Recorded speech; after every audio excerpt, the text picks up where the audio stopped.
So here I have a Model 1 Genesis VA3 mainboard already obviously removed from the shell.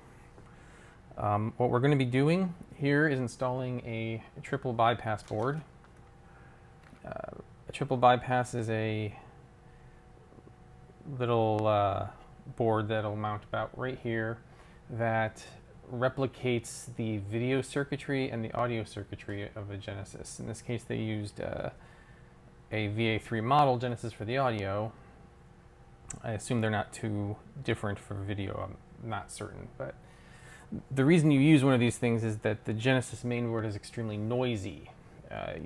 You get a lot of distortion in the video signal because of the traces running alongside the RAM and various other noisy signals that are too close to each other. And the best way to avoid that is to bypass the onboard motherboard traces by lifting pins and running directly to this output board. I know it does audio and video. I don't really know where the triple is. I've Googled a few times and been confused by the explanations of what the third one's supposed to be. But whatever. Triple bypass is a catchier name for sure. So the main steps of this mod is going to be removing the RF modulator piece here. We're also going to be removing the Model 1 DIN here because once we lift the pins, there won't be any signal going here anyway. We're going to be replacing it with a Model 2 style DIN, which is much easier to find cables for, makes it easier to hook up a 32X, that sort of thing. And that will go around in this spot and coming out where the RF hole is on the case. That part's fairly straightforward, and then we'll do quite a bit of wiring from the triple bypass to the lifted pins and a few other points on the board. This Genesis in particular, I've already recapped. It has a lot of caps. Some of them we may end up removing again because of the, as we follow the instructions, sometimes the triple bypass wants you to remove them. I think for the VA3, they recommend actually using this system's own onboard audio because it's supposed to be the ideal version of it. But there's some argument online that even then the triple bypass supposedly has a better amp. Not sure. I'll make a call when I get to that point, I suppose. But for now, we're going to start by removing these pieces, which should be fairly straightforward with my handy Hako. So let's get to it.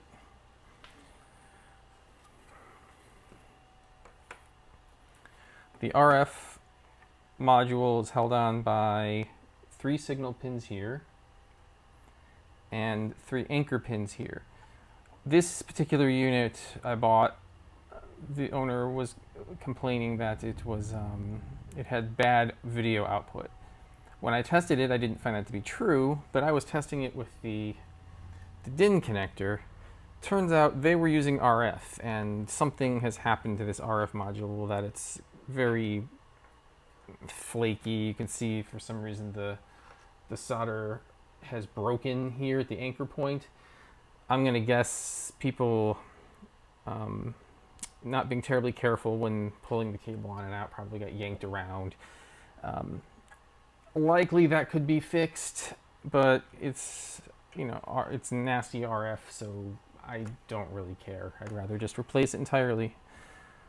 So first thing I'm going to do is desolder these pins, and we're just going to wait for the gun to heat up. It doesn't go as quickly as my soldering gun does. Okay, so these 3 guys here.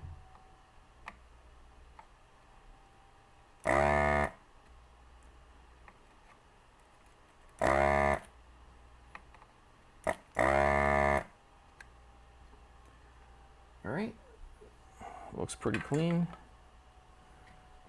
For the signal pins. And I'm going to switch this to a different nozzle, a wider nozzle, so I can get these anchor points.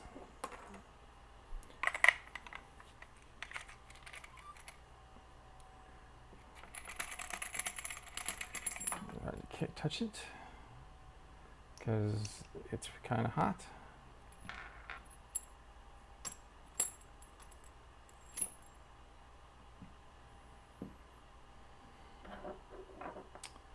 Do it this way.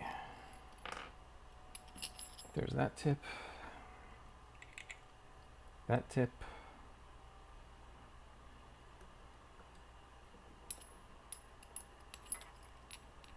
Put this back into the tool.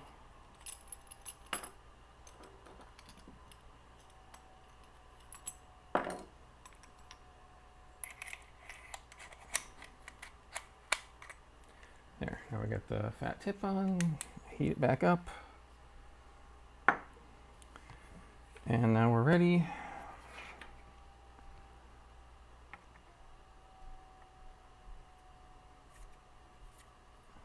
Kind of a big guy, but there we go. I could, and maybe I should, have pre-tinned these with leaded solder so that they would melt easier, but honestly, I almost never find that necessary with this gun. It's really handy. That almost looks twisted in there. And then here's the problem point. It's hard to tell where that pin is oriented.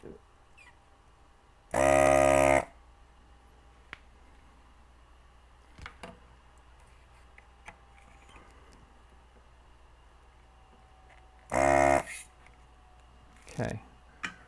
Now hopefully that did the trick.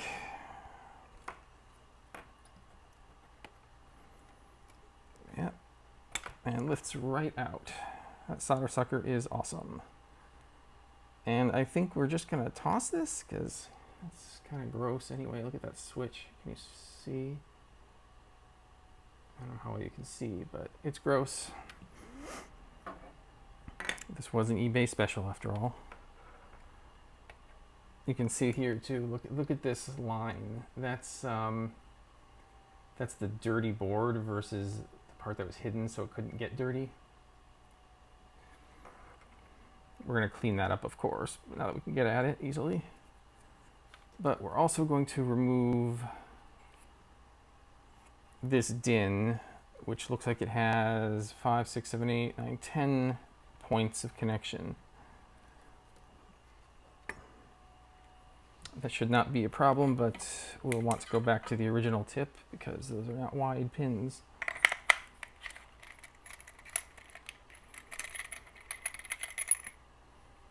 I suppose I could have done this more efficiently by starting with the wide pins and then switching once, but oh well.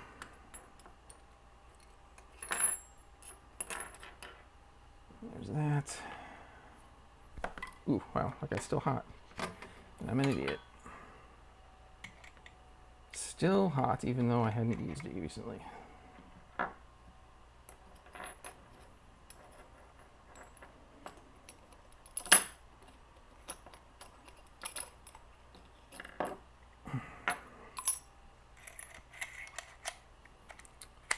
I'll just leave that burning myself bit in there just to show everyone's an idiot sometimes.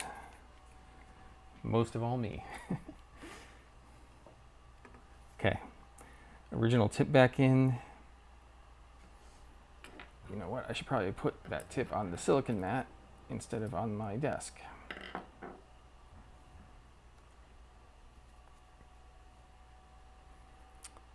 And up the heat already because, as I said before, it was still freaking hot.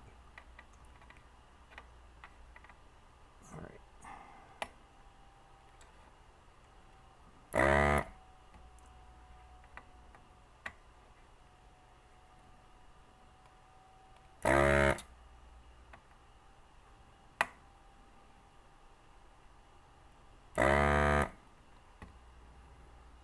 There's surprisingly heavy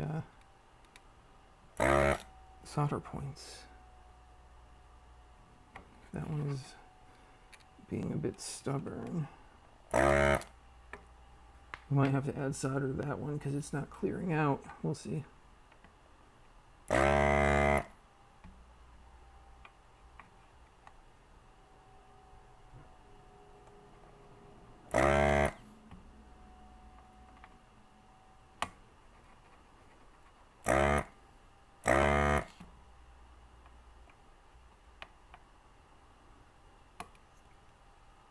I think these pins are thicker than usual. Could have used a wider open tip, I suppose, but it's working.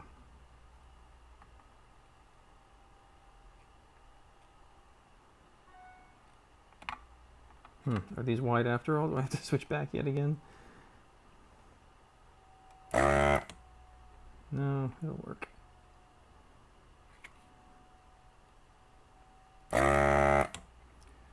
Okay, let's see how that did for us.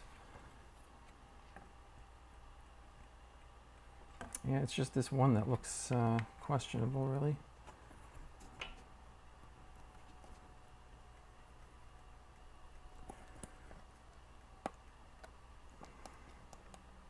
Maybe two, 1 and 2. All right, let's add a little solder to them then and do a second round.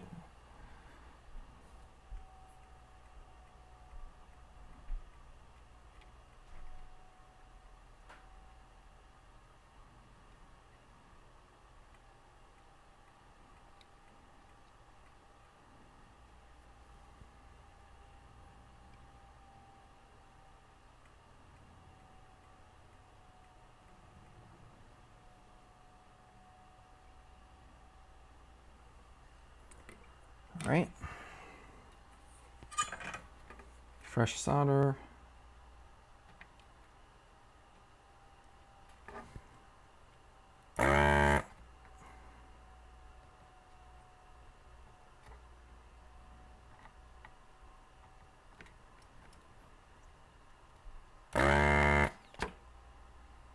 So it looks cleaner.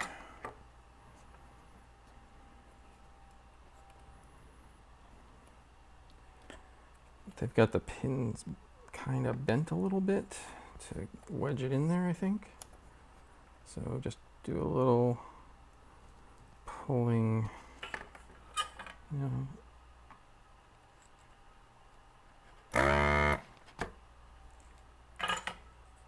Yeah, there we go. There.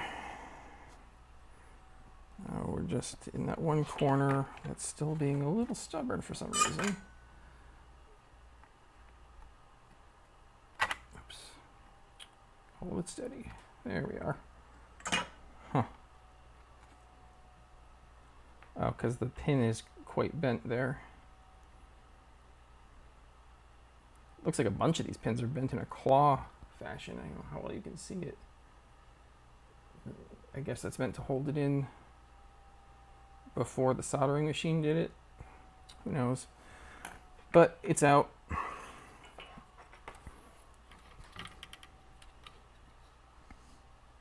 So the next step is going to be finding the base for this, which I think I have right over here.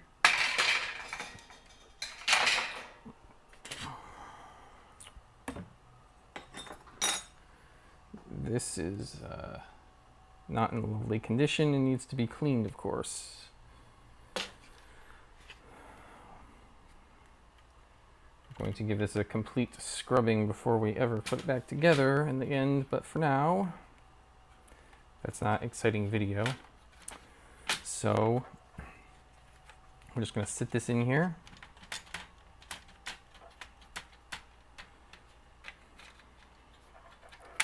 Try and figure out why we aren't sitting flush.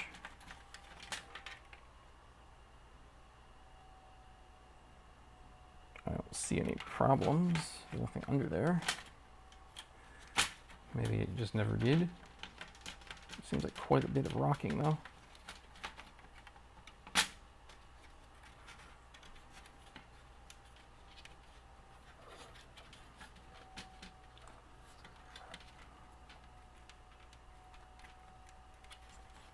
Does it have posts?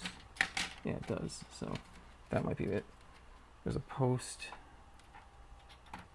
Yeah, okay, there. Now we're solid.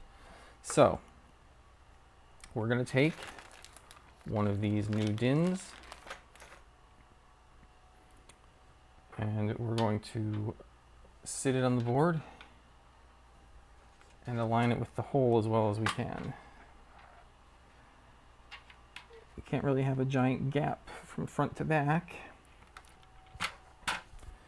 but it looks like, can you see that? Looks like it'll line up pretty nicely if I put its right edge right along that anchor point.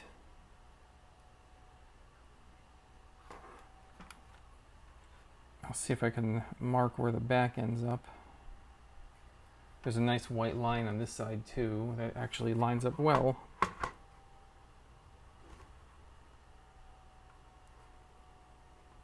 That's good. That'll help us get the alignment right, because what we need to do is remove the soldering mask or conformal coating or whatever term you want to use for it, the green over top of the ground plane here, and we're going to do that with a grinder. There's also abrasive pens you can use for this.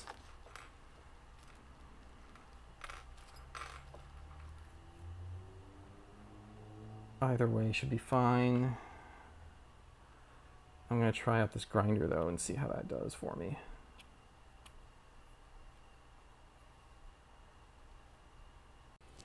So I'm going to come in here, make sure this is about where I want it to be. That looks great. Then I'm going to come in with the grinder and try and make a mark on the board to indicate where this is exactly.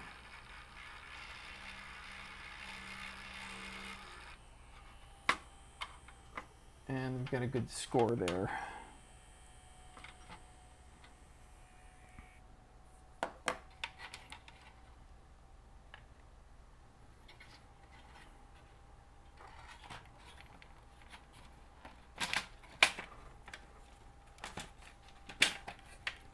See that? A little scoring, that's the back end, and we want to line up with the middle of this. So that gives us the area that we need to clear off, plus a little more so that we can solder at the edges, of course. What the heck is this from? A little piece of metal there I should get rid of before it finds its way somewhere inconvenient.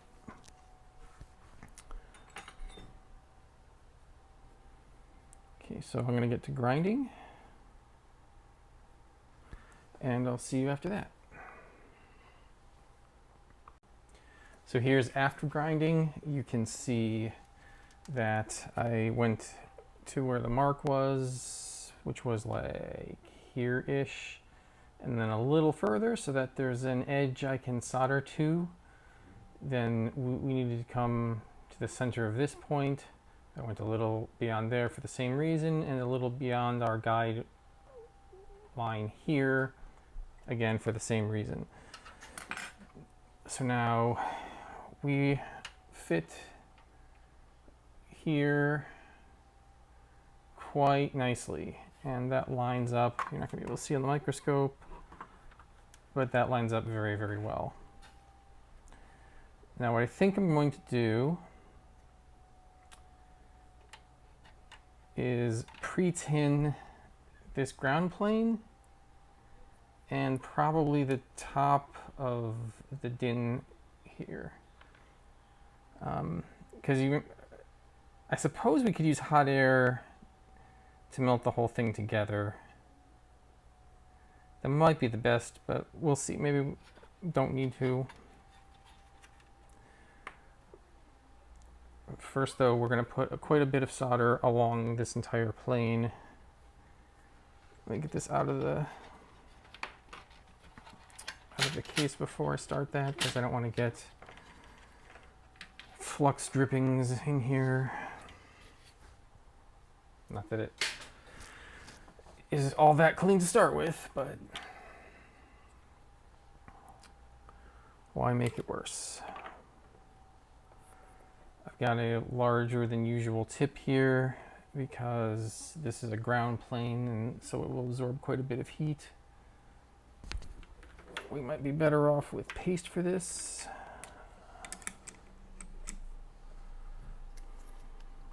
Let me get my paste out.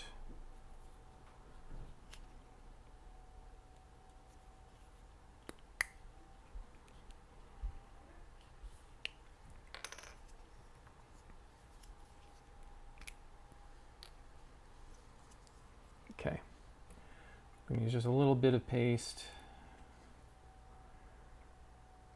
I don't know why this tube is so hard to push.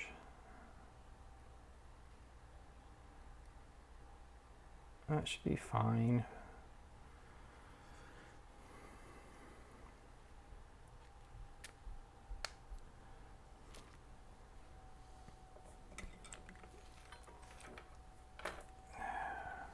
Okay. And then we're just going to melt a lot of solder all around.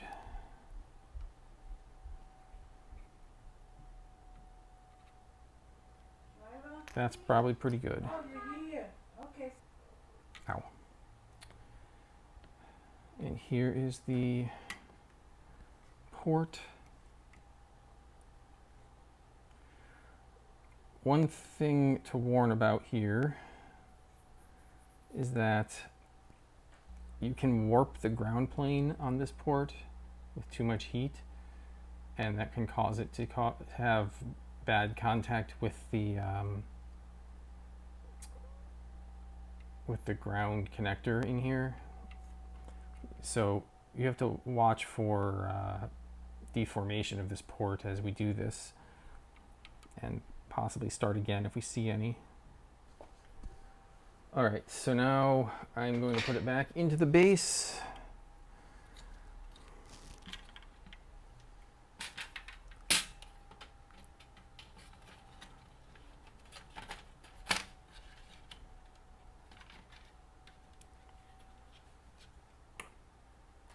Just to get it lined up right one last time. Once we really get it in, we won't have much opportunity to move it anymore. Okay. Now I'm just going to give it a little heat at the edge. You can't see anything.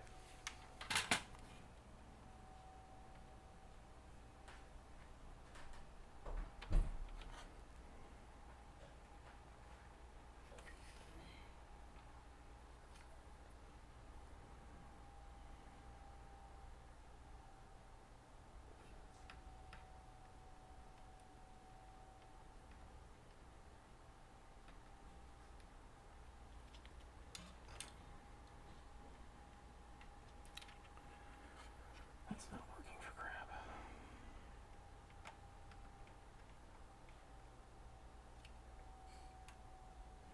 Okay. Don't fall, soldering iron.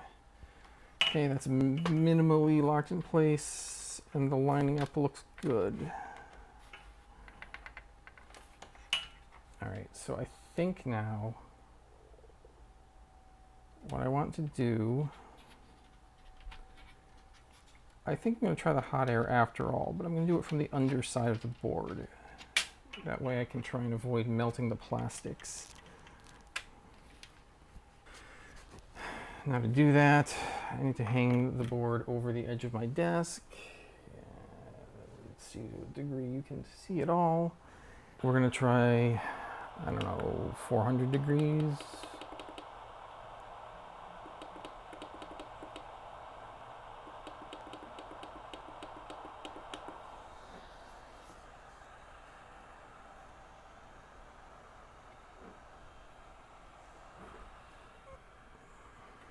Okay. And we're going to want a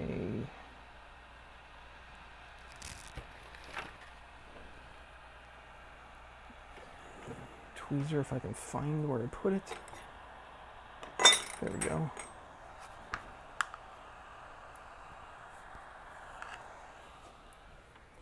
All right, just heat from underneath. This is going to be a pain because the board isn't stable.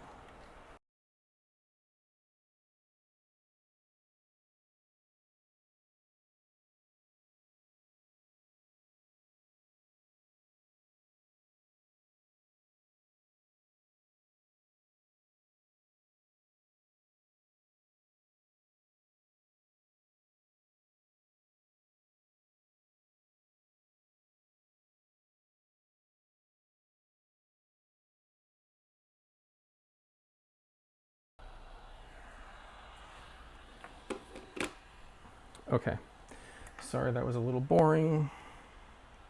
Don't have a good camera angle for you there. But what I did, you saw how I pre-tinned it. I heated the board from underneath and pressed, after having tacked it into position, just press gently on the top with a tweezer until it's hot enough that you can see some of the excess solder bubble out from the sides.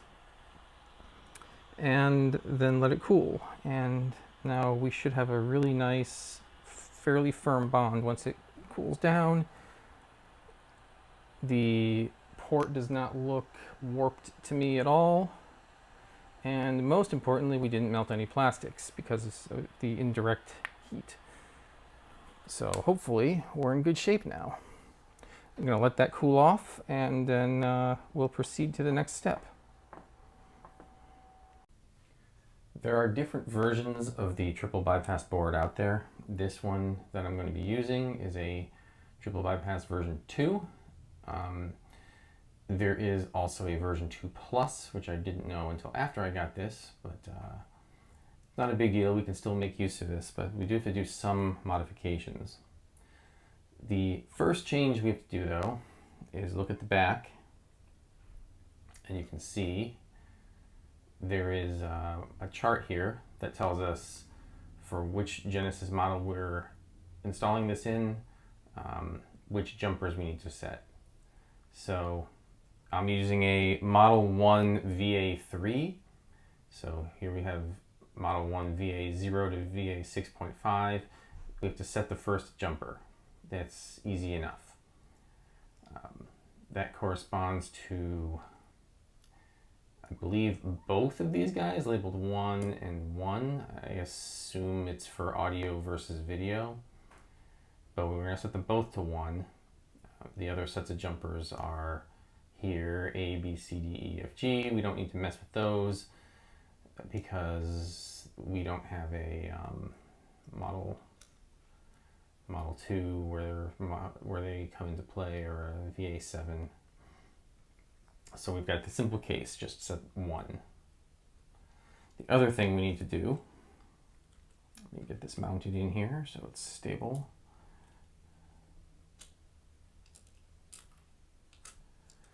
The other thing we're going to need to do, because this is a VA2 instead of a VA2 Plus, it was subsequently discovered that when you bypass the RGB pins on the Genesis, you're also inadvertently bypassing these, what's the word? Because this is a version 2 triple bypass, it was discovered afterward that pulling the RGB from the board inadvertently bypasses collector resistors that were on the RGB lines originally. That causes some improper output in the color channels that you get from your Genesis, specifically banding in the test pattern. I can include a picture here to show what happens, but to fix that, we have these 5.6K ohm collector resistors here, and we need to wire this between, let's see here, I think it's, yeah, just double checking because I don't want to give you the wrong information, between these 3 here on the bottom and here. all three. There's a little stickiness here from the tape. All three will route into this same point here that will replicate the collector resistor that we've accidentally bypassed on the motherboard by doing this. If you have a version 2 plus triple bypass, you don't need to do this step. Now, I mean, this thing looks gigantic, but remember we're under a microscope. These parts are very tiny. So it's going to take a little wrangling. We'll try to make it as neat as possible. I think the best approach is going to be to tack it into the bottom down here for all three first, and then try and connect all three at the top at once.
Right, got the bottoms all in place.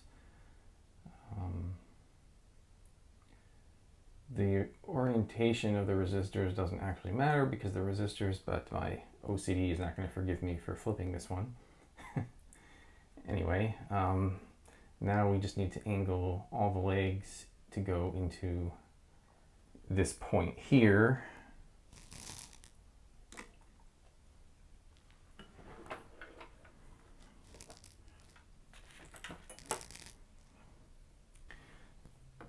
And I want to point out, we want to avoid touching here. You can't easily tell in the microscope that it's actually decent distance away from that, but I think I'm still going to put, just to be super cautious, a piece of Kapton tape over those points so we can't possibly cause an inadvertent bridge. It is hard to tell at this scale whether those points are sufficiently close. They appear to be, but we'll probably need a good bit of solder in there to be sure, without, of course, bridging anything else. Fortunately, it's a lot for this, considering the scale we're working on, it's a good sized point.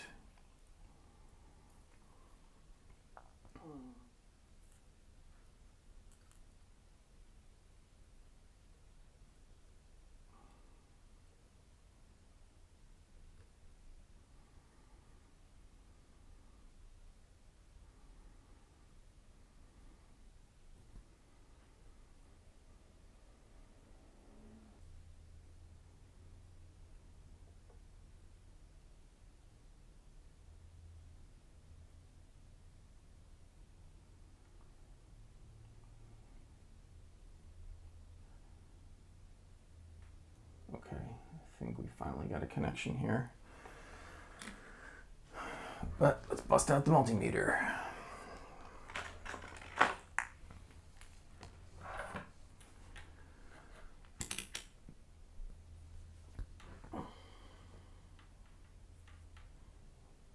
One 1.58, 1.59, 1.58. So I think we're good there.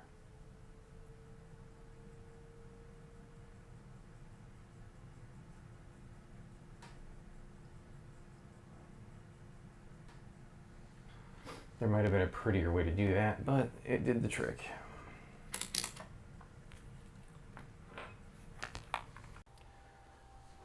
Okay, the port's cooled down now. Looking at this, I'm pretty happy with how it came out. We're tacked in nicely on all the sides. It feels pretty firm. Plugged a cable in a few times. I think it's pretty good. It doesn't have actual anchor points, so it's probably not going to be as strong as a true factory install, where these pins go through and get soldered in to provide support. But it's the best we can do, and it's pretty darn good, and it almost looks like it came that way. So the next step, we have our prepared 3BP, and it just fits over here.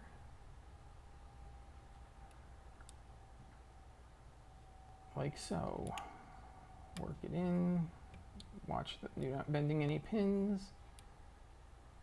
Good. See, check that all the pins are through. It looks like they are to me. Yeah. It's hard to see from the above angle that you get in the microscope, but I can see from the front that all the pins are indeed coming through. So I have to switch my soldering tip back. Give me one moment. Okay, sorry about that. I have to switch the whole handle out because I only have one connection point and two size handles. And to do that, I have to move the microscope arm so you guys wouldn't have seen anything anyway. Anyway, now we're ready to anchor this down, and you can sort of see why we had, even though it wasn't going to be functional anyway, the reason we had to remove this big port is because it would have butted right up against the bypass board. So not only would it have been functionally useless, but we couldn't just leave it there if we wanted room for this. So now all we're going to do is solder this into place, which should be straightforward as can be.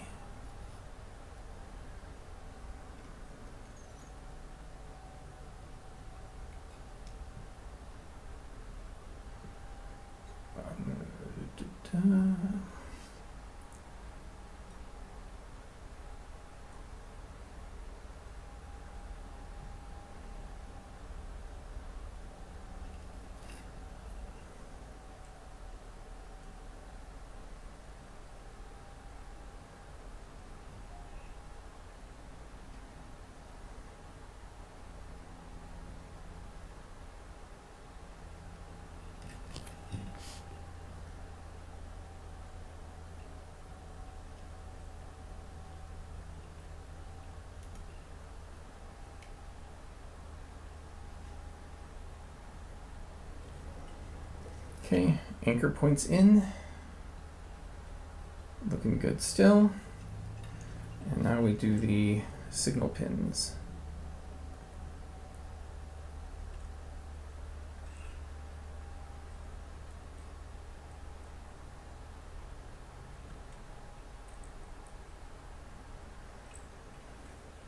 Sorry that that's blurry. That should be better, right?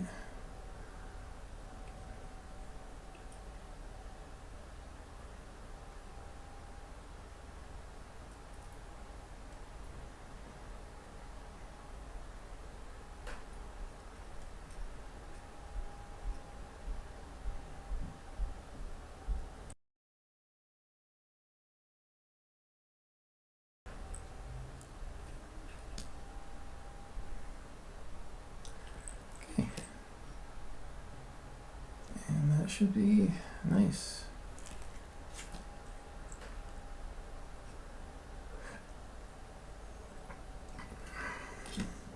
So, that done, our last step is going to be connecting all these guys to the appropriate places.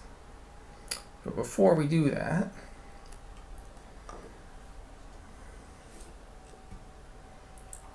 we have to prepare one of the appropriate places. And we do that by looking at this guy.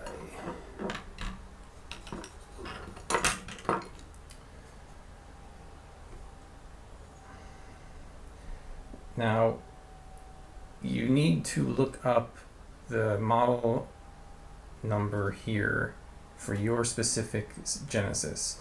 There are a number of different ICs in use out there. I believe not even the model number of the board tells you for certain. I could be wrong about that, but just in case, it's easier to look this up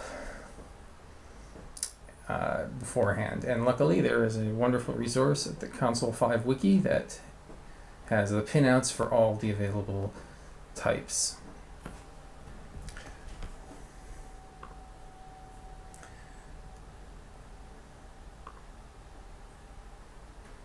So I go to the Console 5 Wiki and I find 3155313, and this tells me where the linear RGB output is on pin 27, 28, and 29. So that's going to be, so this marking must mean something else, because pin 1 starts here, agrees with this being 32, and with the diagrams I'm seeing, so it's these three traces that we want. We need to lift these guys. So to do that, I'm going to use probably this tip.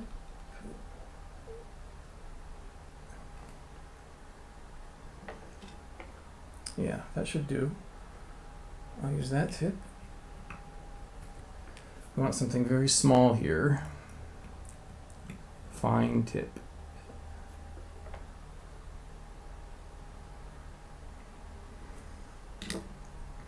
Because what we're going to do is lift these pins, which is difficult. We're going to pry them a little with an X-Acto knife as we melt the solder to get them mobile. These pins are delicate, as you can see there. That moved with almost no effort.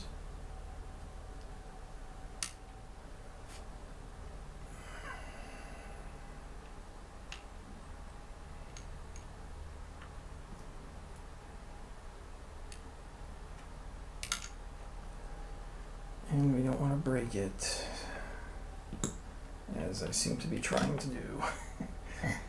Get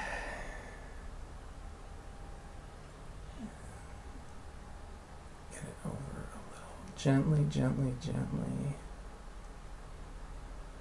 It's fair enough for it to be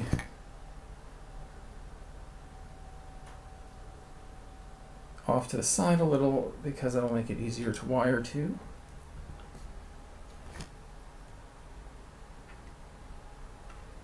See if I can get you some better focus. Seemingly not.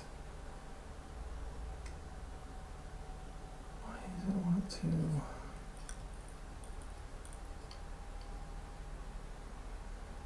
There. Okay, so we've got one pin up. Hopefully that makes it easier for us to get at the second pin without so much effort.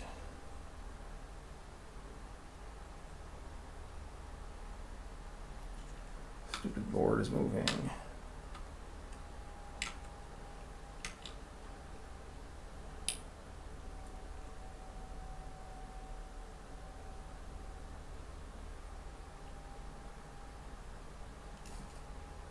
It came up good.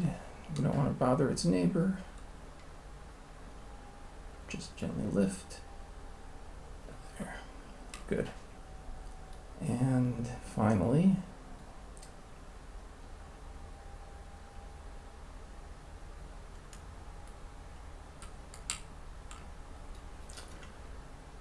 I had a board holder big enough for this.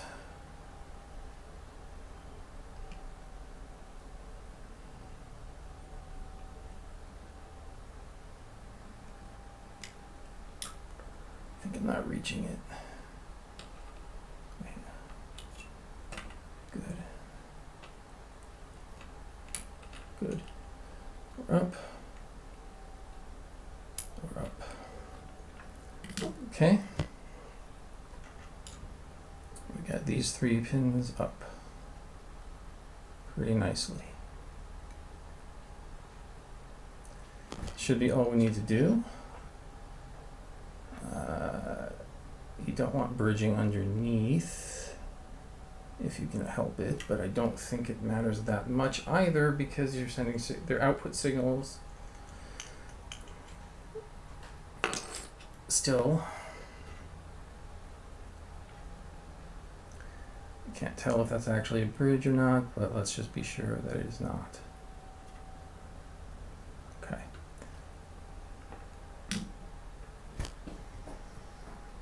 Okay, so one more thing we're going to do here before we're done on this part is that we need to add a capacitor bridging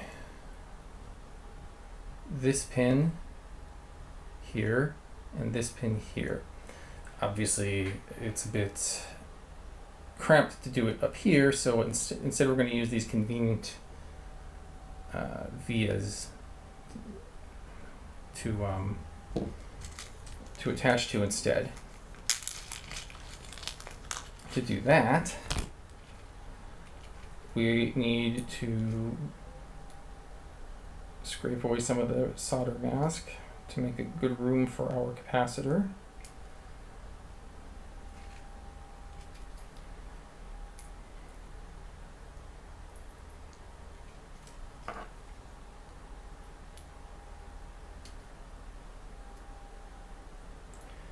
And as usual, it's a teeny little guy here. He's a good size to fit directly between these 2 points though. You can see. So if we clear away some of that solder mask, this should be no problem. So I'm going to get my scraping tool back out. If I don't drop everything on the floor first. So I'm just going to scrape here ever so slightly and here ever so slightly.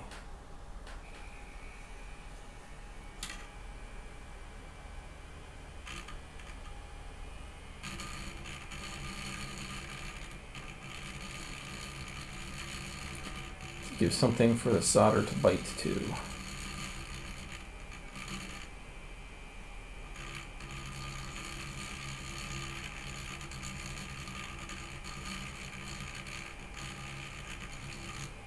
That's probably okay. Let's clean that away and see what it looks like. Oops, I don't want to catch those. It'll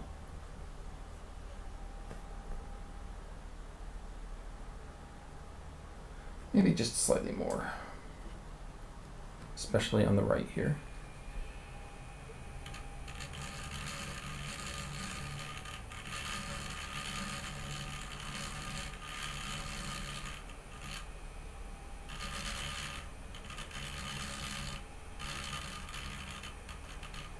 That should be good, I bet.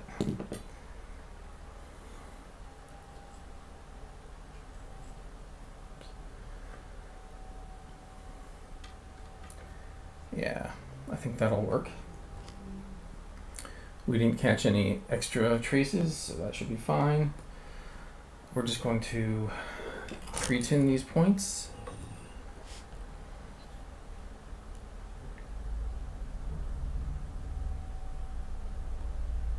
Probably should use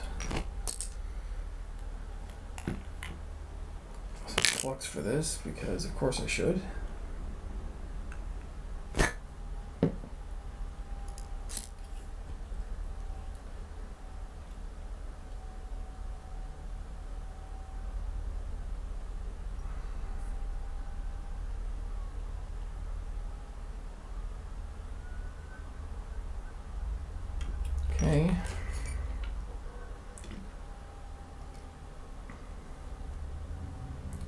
hard part, positioning this itty bitty little guy.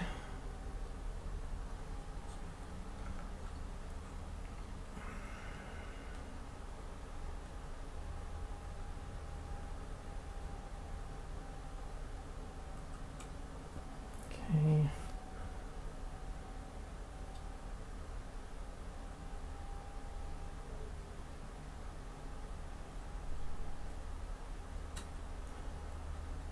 All right. Good. Now we'll just put some pressure on the top. Get it fully flattened.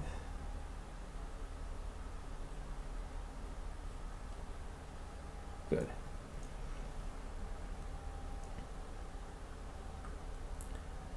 Solid.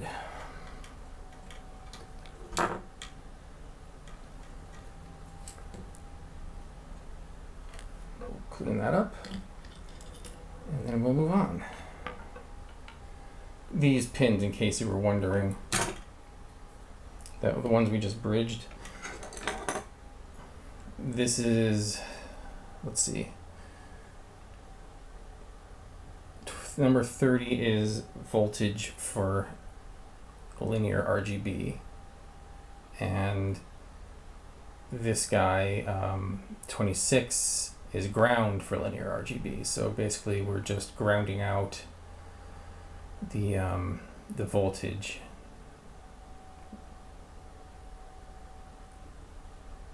Exactly why, I don't know. I'm not an I'm a software guy, not a electrical engineer. But I'm sure someone can explain it.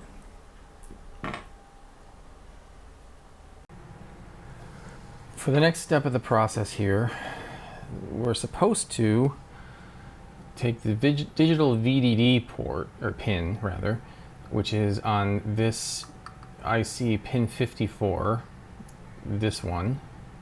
So you have a 10 from 64. And we're meant to put another one of these capacitors between that pin and a via. The problem is that the instructions all show a via somewhere around here, or rather here, and this plane comes up here, and basically all the traces in the instructions I can find look entirely different than this board does. What's more, it looks to me, although the pictures aren't super clear, but it seems that their pin 54 isn't already connected to anything. Now, they don't tell me why we're supposed to put these capacitors here. There's no explanation. This is an output pin. Or sorry, this is an this is an output pin. So this could be ground, I guess. But I did some research on why they don't say why you do this one either. And a common use for putting capacitors on VDD pins in general is called a decoupling capacitor. It's used for reducing noise on the line.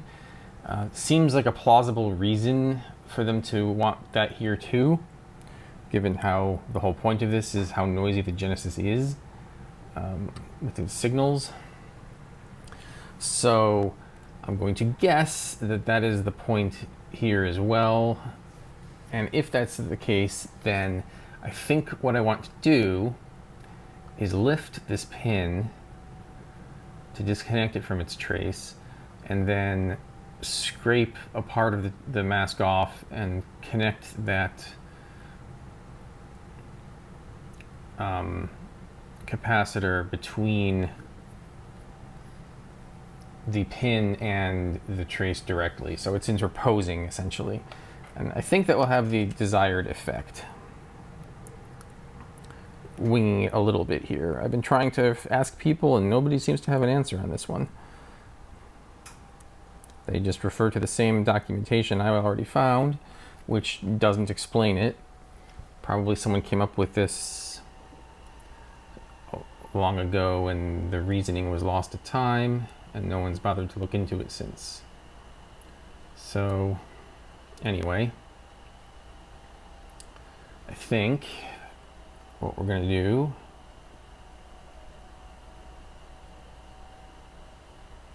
so we don't want this guy to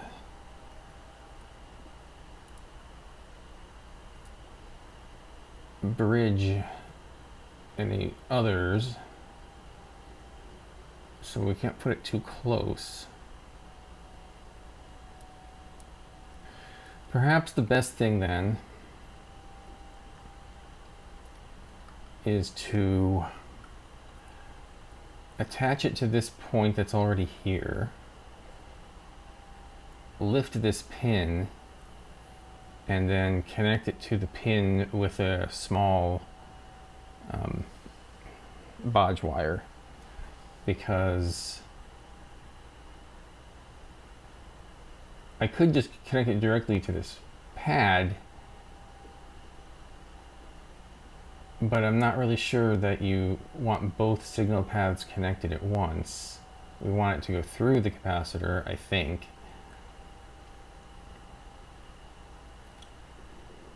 And so I can't get closer to the pin without possibly encroaching on these guys.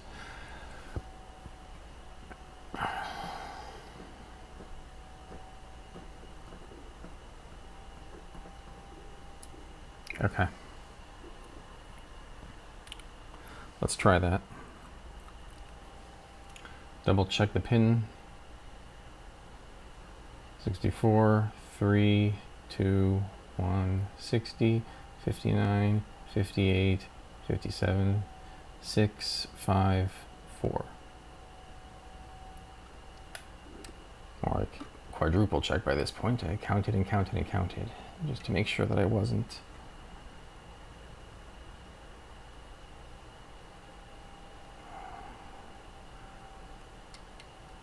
getting it wrong. Okay.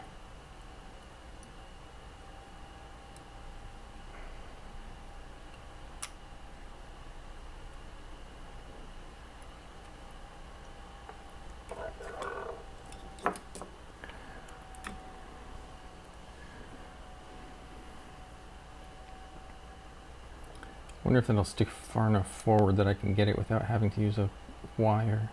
Oh, shoot. I don't want to mess that too much. If I break that pin, there's a problem. Got to be very, very gentle with those things.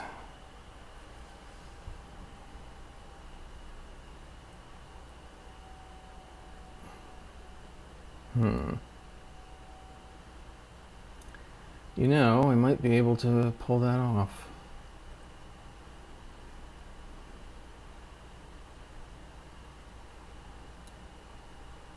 Yeah, I think I could.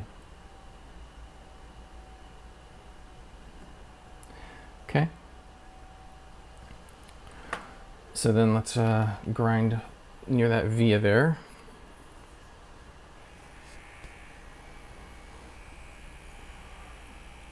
Looks like we want to be somewhere around here.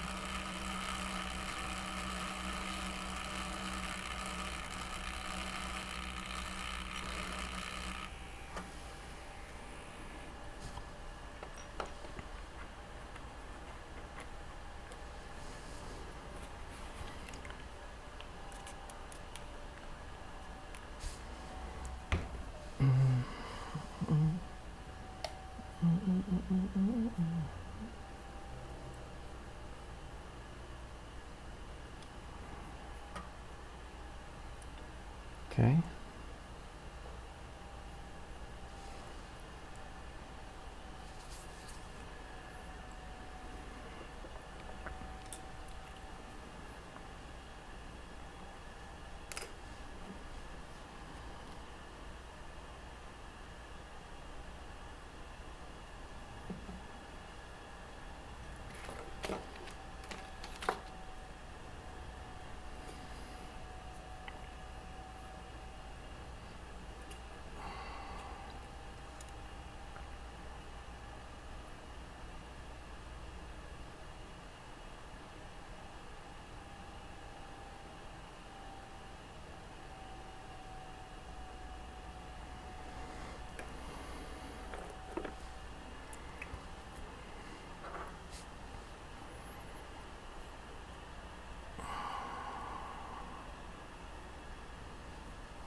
Okay.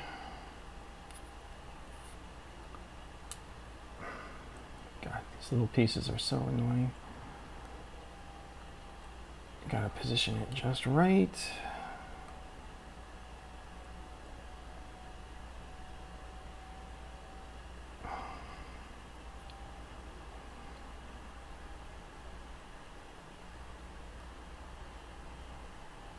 Will that work? Positioning is awkward, but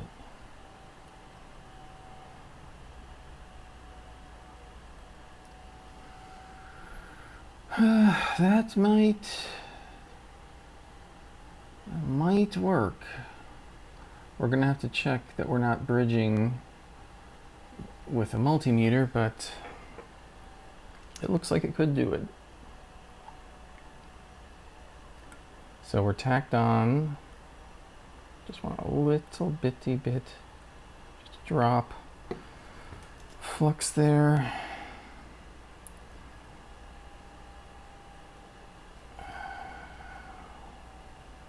Let's see if we can get this to, let's see if we can. Will that do the trick? I think it will. And now let's see if we can flatten this side out.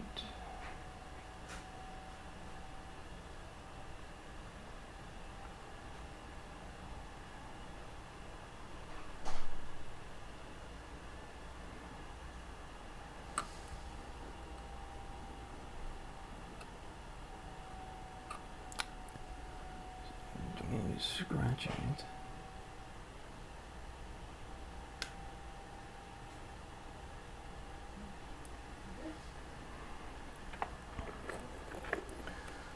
Okay. It's not the prettiest thing I've ever seen, but it's working, and just want to check right there that there's no continuity on those pins. Might have to nudge it over a little.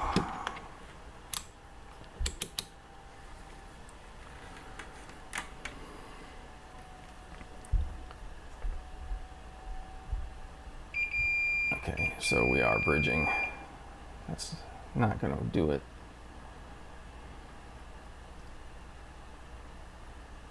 How about... Yeah, I didn't think so. But these are definitely bridging.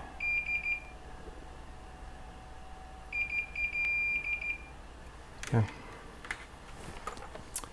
Okay. Not shocking at all.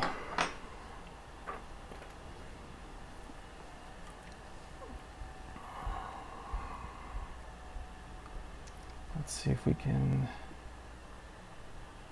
nudge it over a little.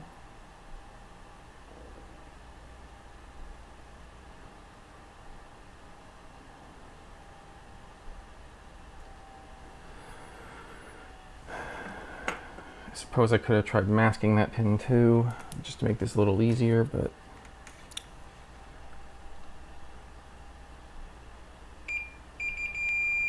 still bridging.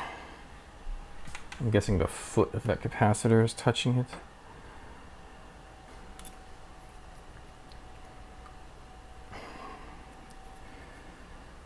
So you get a little piece of dust in that looks like a bird molted in when you're in the microscope.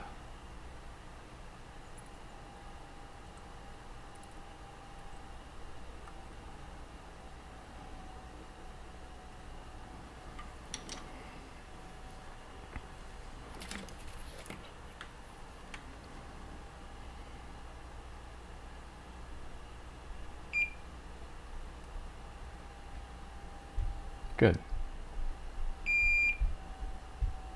Good, okay. There we go, that wasn't so bad. Let me just reflow that bottom part so that we're not leaving any pressure built into the system here.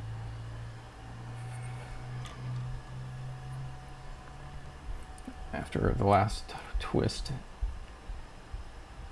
Oh, it's not even... Goodness, we must have had some pressure because the whole thing just moved on me. We don't want pressure, but now I gotta retest.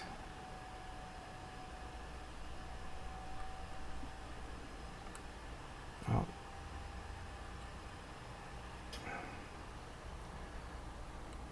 We're gonna have to fix that.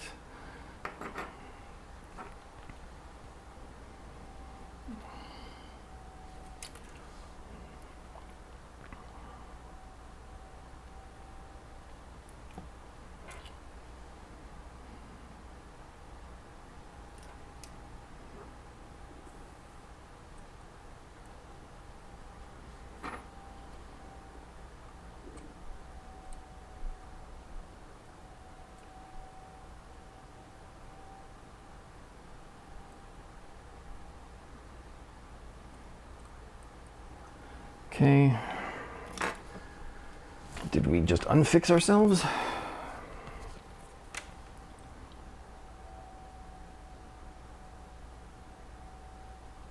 Nope, still good.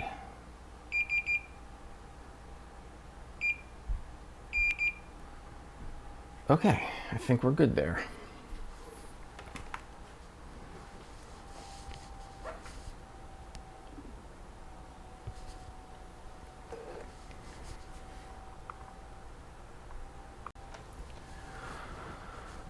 Okay, now we've got all the pins and capacitors in place, the 3BP ready to go. Our next step is going to be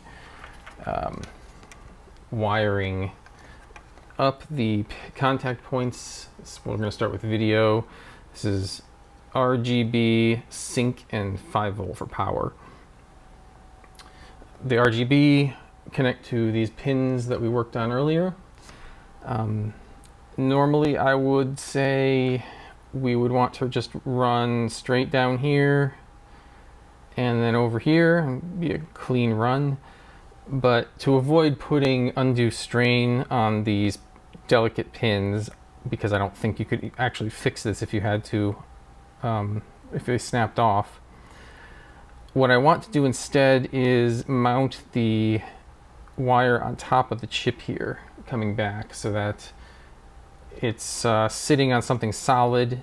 It can't get jostled and then in turn jostle the pins very easily, which means we'll have to come this way and turn and go towards there. It's not a big deal really. But let's get started on that. I have to kind of get over my OCD because I don't have any multi-line ribbons that actually have RGB in the right order. So the colors are not going to match the pins, but we'll live, I guess.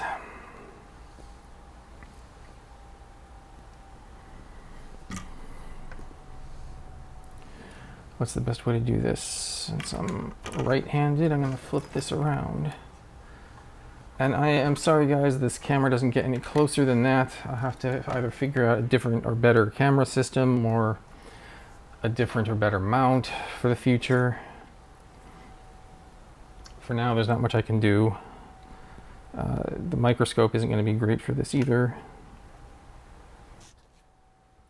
Sorry, I had a little snafu with the camera recording of that, but there's nothing terribly interesting. We've just connected the pins as described earlier, RGB to RGB.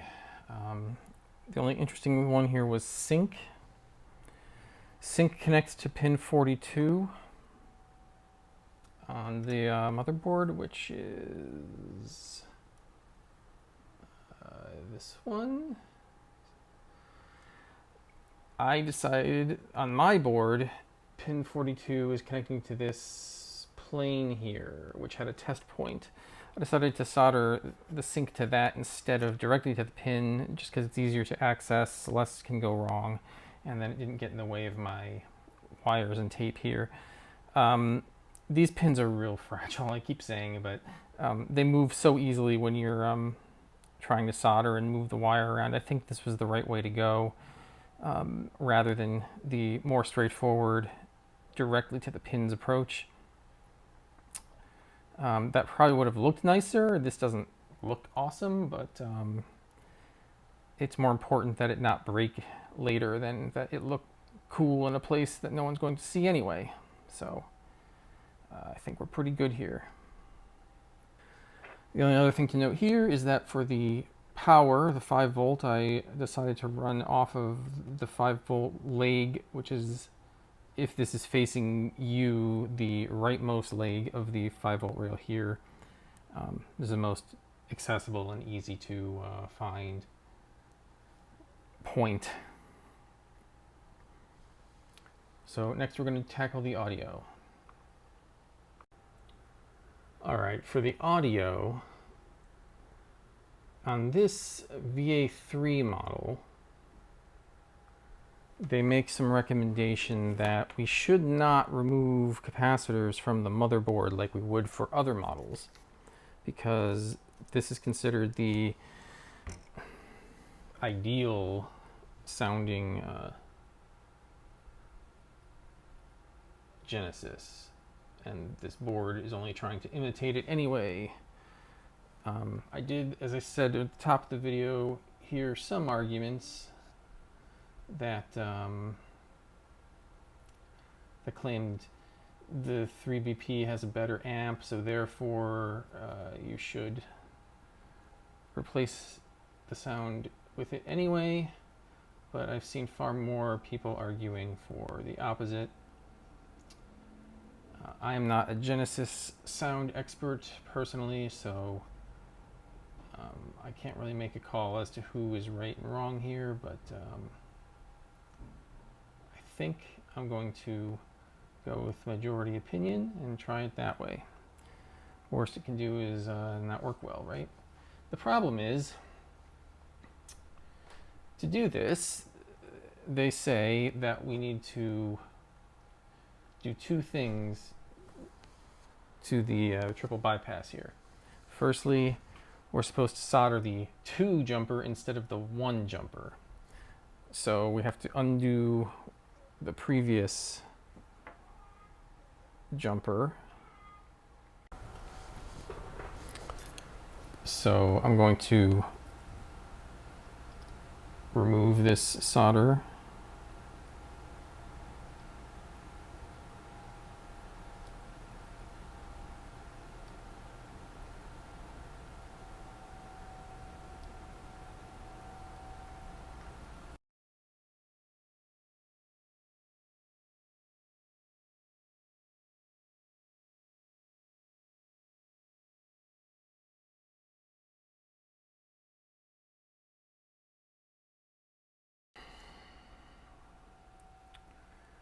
And we go into solder the 2nd jumper. Okay. And then we'll add just a touch on jumper 2.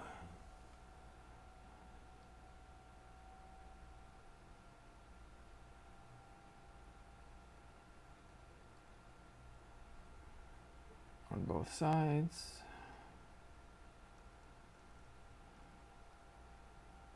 I need to add a little there. It looks anemic. That's a lot better.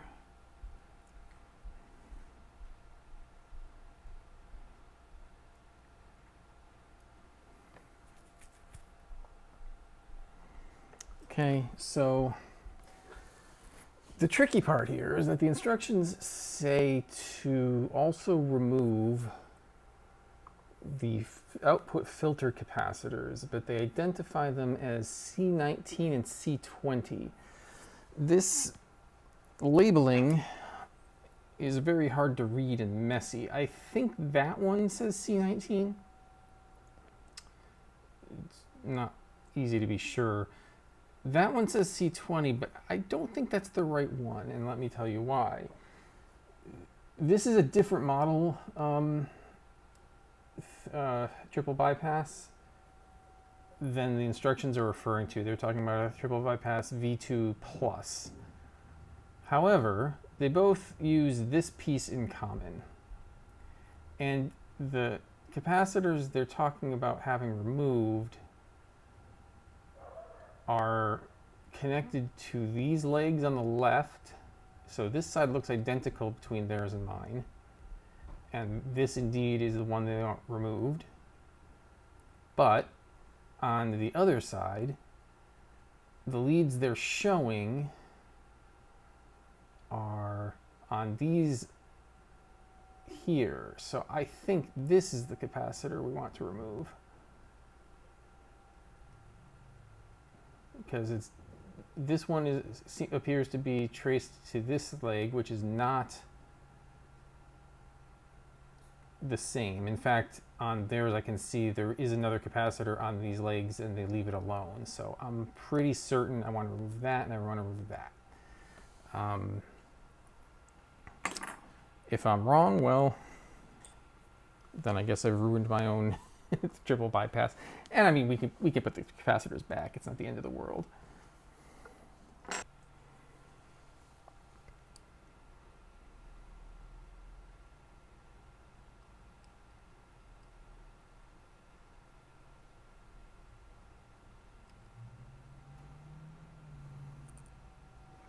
These are so small.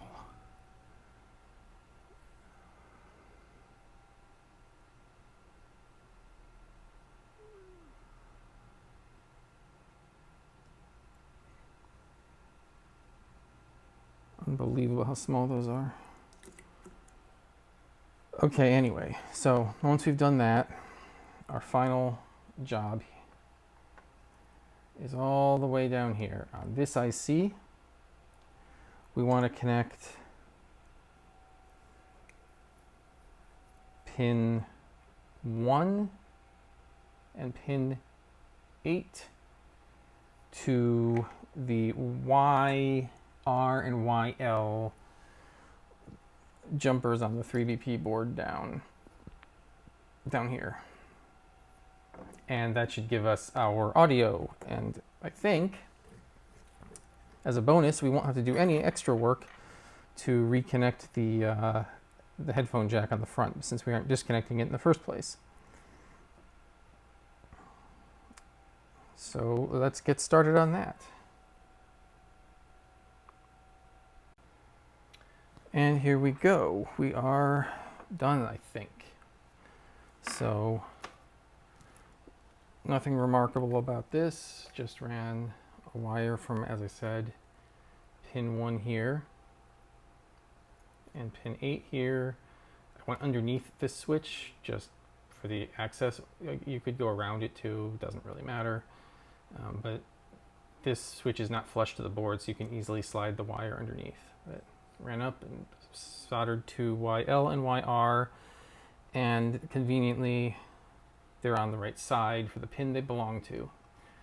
So that hopefully is it. And I guess at this point we hook up enough stuff to test this out. I will go get the cables I need to do that.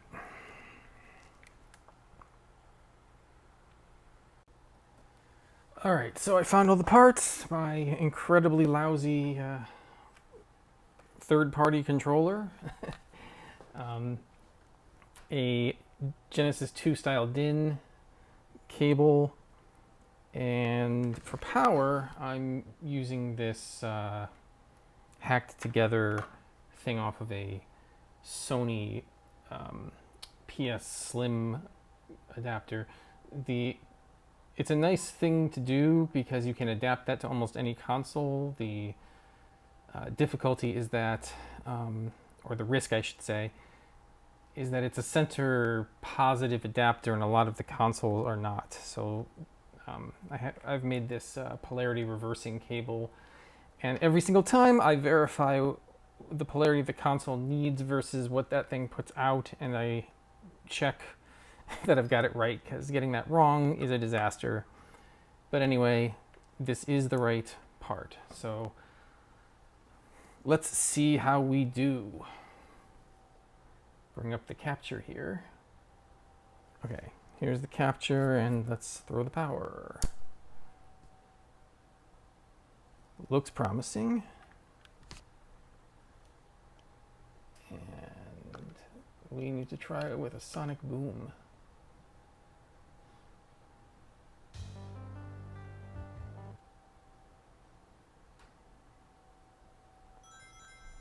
looks good. I don't see any missing colors. There's some green to be sure. Yeah, I see some green. So everything looks nice. I don't see distortions or anything. No jail bars.